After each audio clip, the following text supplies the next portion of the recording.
How's it going, everyone? What is up, and welcome back to the channel and another MK11 discussion video. Before we get into it, don't forget to hit that subscribe button and turn notifications on. Also, like the video, it helps out the channel more than you could ever know. And don't forget to leave me a comment down below, let me know what you want me to talk about, whether it be topics, characters that could be coming, etc. I love doing suggested videos. We got a couple lined up, I just gotta get around to them. But also, don't forget about the giveaways we have going on right now on YouTube and Twitch. You have a chance to win $50 worth of PSN and Xbox Live gift cards. And the YouTube one is actually ending soon. Hear more at the end of the video about that, but let's go ahead and jump into this. So this has kind of been like a big topic around the community as of lately, at least around the, I don't want to say casual community, but around the story mode community. I mean, even professional players are in the story mode community when it comes to following NRS games' storyline. Mortal Kombat and Injustice have some of the best ever stories told in any fighting game. I mean, in any video game, but especially any fighting game. And Mortal Kombat 11 is the first ever NRS game to actually get story mode DLC with Aftermath. And the thing about the ending for Aftermath was, spoilers, of course, spoilers, big spoiler warning, 3, 2, 1, is the fact that there were two separate endings. There was what felt like a good ending and a bad ending. You got to either play as Liu Kang Fire God and defeat Shang Tsung and take the crown back and actually restart the universe in a good way, and even meet a more humble version of Kung Lao, since Liu Kang was never around for him to be jealous of.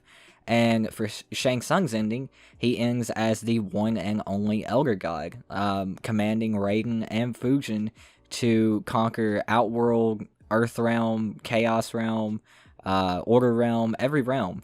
Their next step, their next order from Shang Tsung was to invade and capture Chaos Realm and Order Realm. So that leads to the question of which ending is canon. So based on all of the leaks that have come out so far for Mortal Kombat 11 from credible sources as The Thinny and some other people, The Thinny is the leaks I cover the most. I don't think this leak actually came from him, but it was a correct leak about Aftermath that actually leaked the first story DLC and the characters that were in the DLC. Now this leak I have talked about multiple times on multiple videos.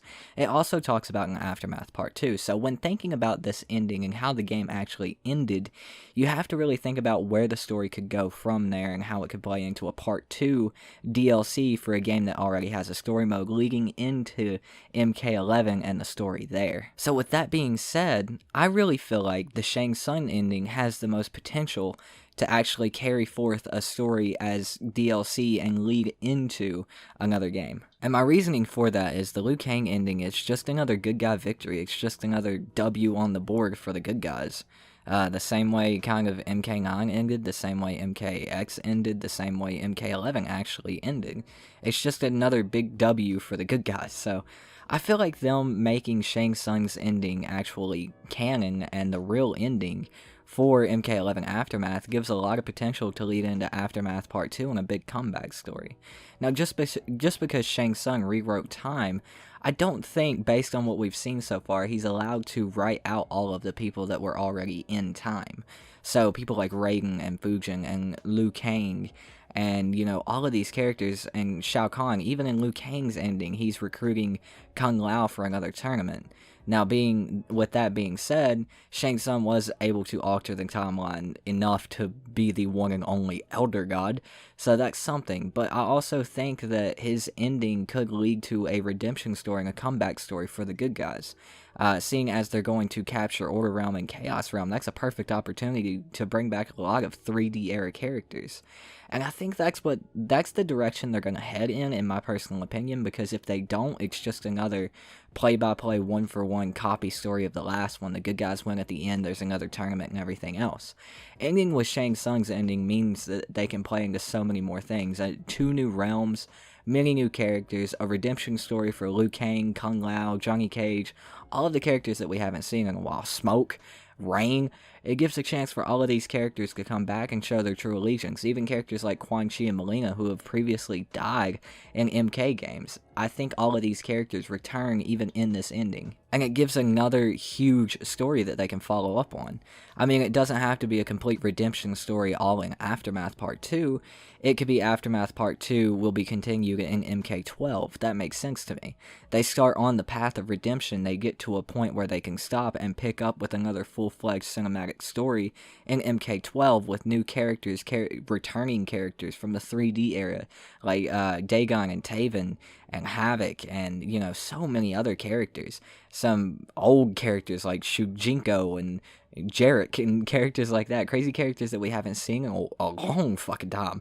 You know, I think it's the perfect opportunity for them to actually do something completely different, and I think they know that, and I think that's why they did the dual ending, the choose your destiny, because there are people who just want the, you know, another W on the board, another Liu Kang wins again. And there are some people who want something different, like me, with a big W for the bad guys and a path that the good guys have to come back through.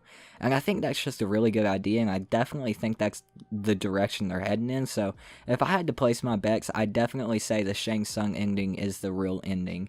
I'd definitely say with another story DLC on the horizon, that's the ending that they're going to go with, because that's the ending that they can play the most off of.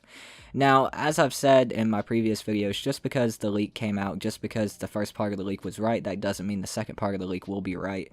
That doesn't mean we're going to get an Aftermath Part 2, but it does line up with the support NRS has said that MK11 will get, being many more years than, you know, previous NRS games, leading into about the date of 2022.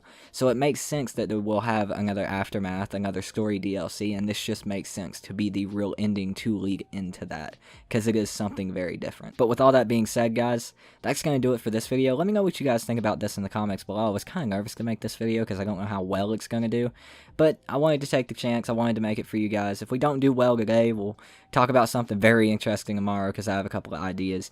We're also going to let out our next Aftermath part playthrough later today, so let me know what you guys think about this in the comments below. But let's talk about this giveaway real quick. So the giveaways we have going on right now are on YouTube and Twitch. How you enter the YouTube giveaways: you subscribe here on YouTube, follow me on Twitter, and you can get 3 extra entries by following me on Twitch.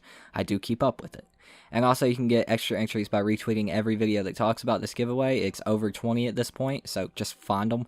But I'll also don't share every video to Twitter, so if you want to go the extra mile to get the extra entries, share the video yourself and tag me in it. How you enter the Twitch giveaway is following me on Twitch, following me on Twitter, and you can get 3 extra entries there by subscribing to me on YouTube. So if you enter one, you're basically entered for the other with extra entries. So it's pretty cool. It works like that. But we are changing the Twitch giveaway soon, so we're going to change that up a little bit, make it a little bit more interesting. But anyways, guys, that is going to do it for this video. Again, let me know what you guys think about all of this in the comments below. I love to hear back from you guys. I love feedback, even though I don't respond to comments until like a day later because I'm busy with streaming and everything else. But anyways, guys, that is going to do it for this video. Please like, comment, subscribe. My name is Tootin, and I will see you guys next time. Peace out.